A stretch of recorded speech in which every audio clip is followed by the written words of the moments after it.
Mm. Why does Bhattatari say that Bhagwan is Parijata? Why is Bhakti Shreshtam for a Manushya Janmam? Why does Bhattatari say it takes many births for a Bhakta to obtain Siddhi in Karma Margam and Jnana Margam? Why is Ashtanga Yoga Margam the Uttamam for Moksha? Why is it followed by Munis compared to other Yoga Marga? How does a yogi experience the Nishkala Brahman in Nirvikalpa Samadhi?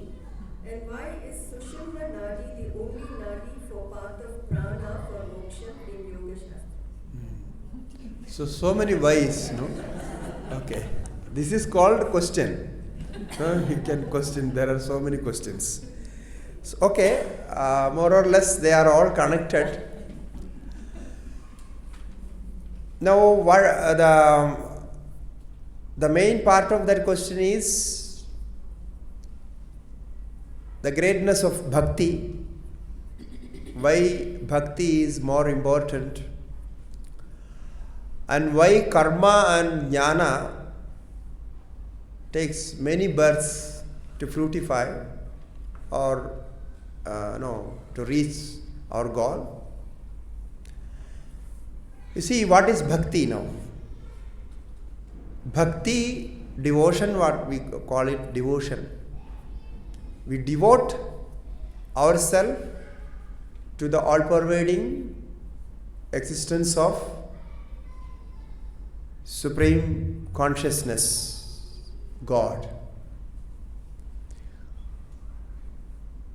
Now in this, there is jnana, in this there is karma.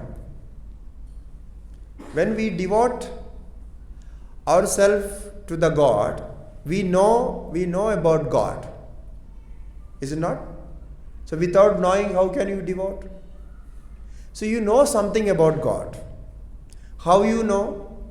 Bhagavata says, Yadrichaya matkadadho jada sraddhastu yat puman. He heard about God, he heard about the existence of God from some sources, some stories, some satsanga or somewhere. Then the person accepts that there is an existence of God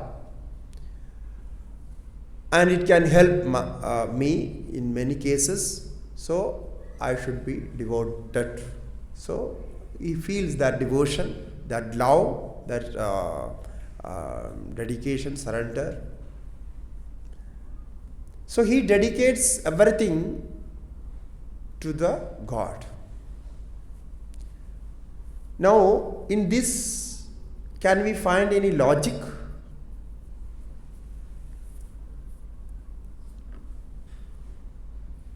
And is there any logic why we should dedicate everything to the God? Why we should have devotion of God? There is no logic. Seems to be without logic. We just blindly believe in some words of some Puranams and some Upanishads and we dedicate. If you don't know what is God, if you try all life, you cannot dedicate. Because dedication is not a word. Dedication is not like you do a salutation and a pranamam. This is not called dedication. The actual dedication will appear when you understand what is God. When you know the existence of God. So this jnanam is necessary for bhakti. Without that it is not possible. So accepting God, just believing God is one point, but that should come from inside. If you want to dedicate, you must know why I should dedicate, how it should be dedicated. So this is the jnanam part of bhakti. And the karma part, of course, it is there. When you dedicate, you do some action, some performance, some puja or some offering, like somebody comes and offers some fruits. some flowers. So you just feel offering something. You dedicate food, no, naivedyam. You offer food. So these all actions are connected to bhakti. And the emotion part of bhakti is love. So you have so much of feeling of love, unconditioned love. Because nowadays we have to give an adjective to the love. Love, when we say normally, people think, oh, love like that. But the love is unconditional. The nature of love is unconditional. If you put any condition with love, that love is not love, that is an action of love. You are acting like love. Because love cannot be conditioned. Why? One poet says about this, I always quote this. He says, Vedishajadi padarthan antara kopi hetu na behirupadhin pritaya samsrayante. He says, the real lovers will not see outside benefits, outside things. Their love is connecting them from beyond all these material things. Vedisha jadi padarthan. Vedisha jadi means connecting. Andara kobi hetu. The hetu, the reason is inside. The inside reason is connecting. Therefore, they don't see outside things. If you are seeing outside things, then you are conditioning the love, then the original love is gone. That is not there. So this pure love, what we always try to get, that love, this is there in devotion, unconditional love. So now knowledge is there, and some karma is there, and emotion is also there in devotion, bhakti. Therefore, this bhakti can lead you towards God very easily, because your emotion is also connected, your karma is also connected, and you know it. Now, I will just mention the point why we should dedicate to God. What is bhakti? What is devotion? In one of my Yoga Sutra class, few years before, I took one Yoga Sutra sessions in Kerala. There was one yoga institution. They called me. The founder of that institution is my friend Swamiji. He called me and we went there to teach Yoga Sutras. So in that study group, students from all over the world. So there was a lady from China. She is settled in another country, but she is basically from China. He studied under it. And you know, Chinese people, they don't have this God belief and all these things. They have no idea about it. First time I am facing such a students' reaction on God and belief and all this devotion and all this. She asked when the question answer section came. The second day itself, the first day there was introduction and all those things. And on the second day itself, he asked why we should pray to God and what is devotion. Because in our culture, there is no surrender. We don't use this word surrender. This is a very bad word. That surrender. Why we should surrender? To whom we should surrender? There is no reason why we should surrender. Then I was stuck, because Now she is not accepting devotion, she is not accepting surrender, she is not accepting God. So how can I communicate with her? Well, now I am teaching, and she is a student, and he paid so much money for this course, and now I should teach. There is no other way. Then after my class and question answer, then I said, okay, we will think about it. Slowly you will understand something I said. Then I was thinking, if people won't accept bhakti, devotion, or God, existence of God, then how can we bring the existence of God and devotion? How can we explain to them? So she is not ready to accept this word devotion and dedication and surrender. No. She says, it's not possible. I cannot say this. And I said, no, we will think about that. Then next day, I told her, in the night I contemplated, how can I? So then I remembered my studies and where this point came and all those. So I got some answer, how to deal with this.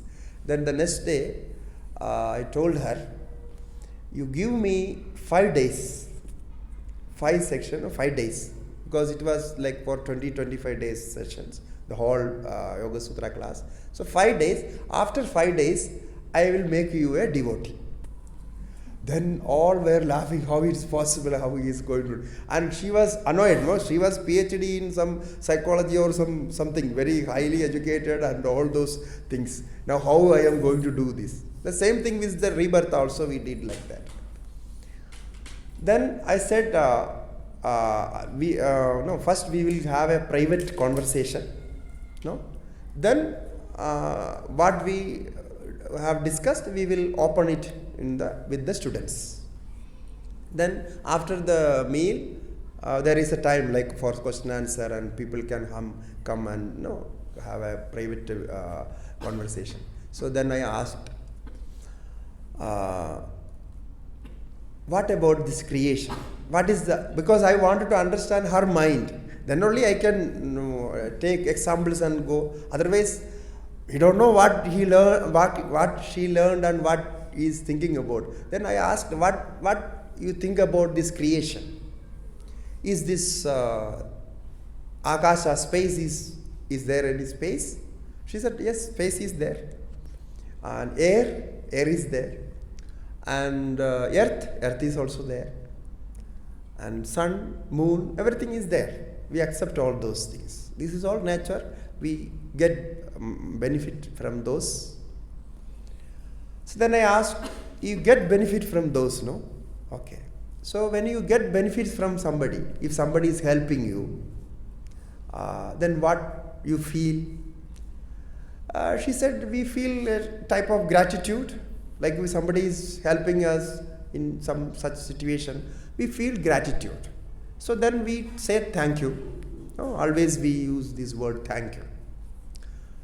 So thank you means the feeling of gratitude, we show the gratitude towards them. Now then I asked, we are getting so much sunlight. Every day we have sun bath, and sun meditation is also there, part of this course. So we are getting so much energy from sun, God.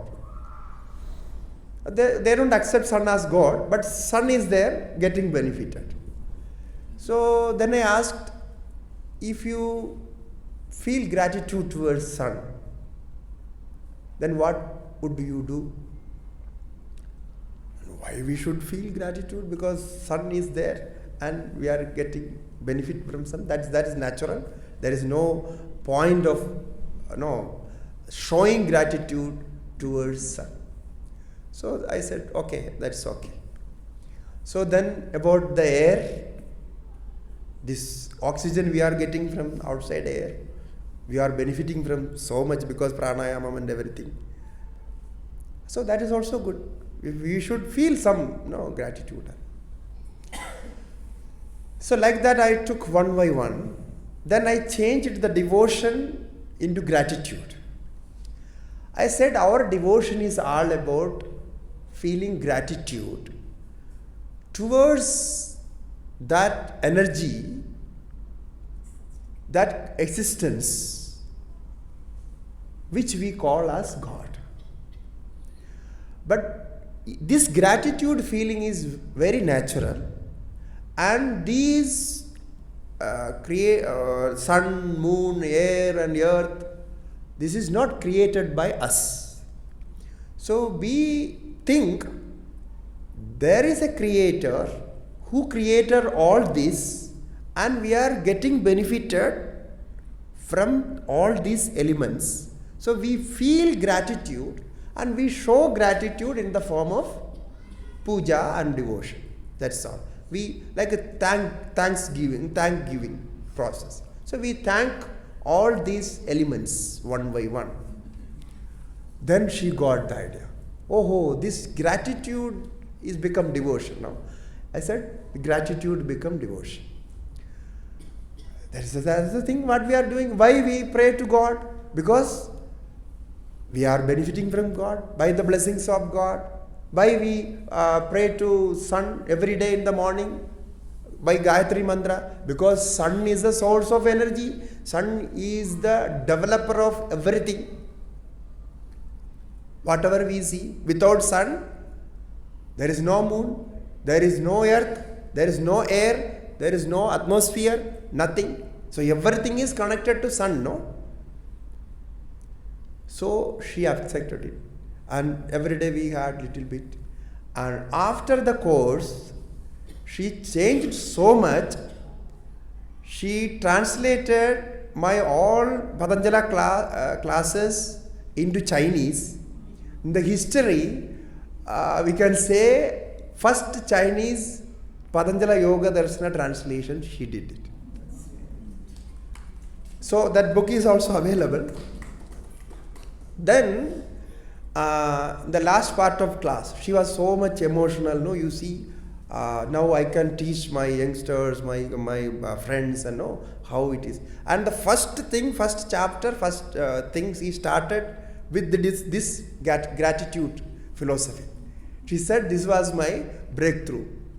So she changed the word devotion into gratitude, and then he wrote selected words, not all the sutras, whatever useful, she translated into Chinese language.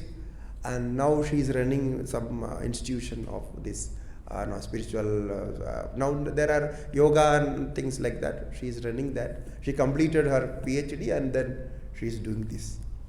So actually this is what is devotion means.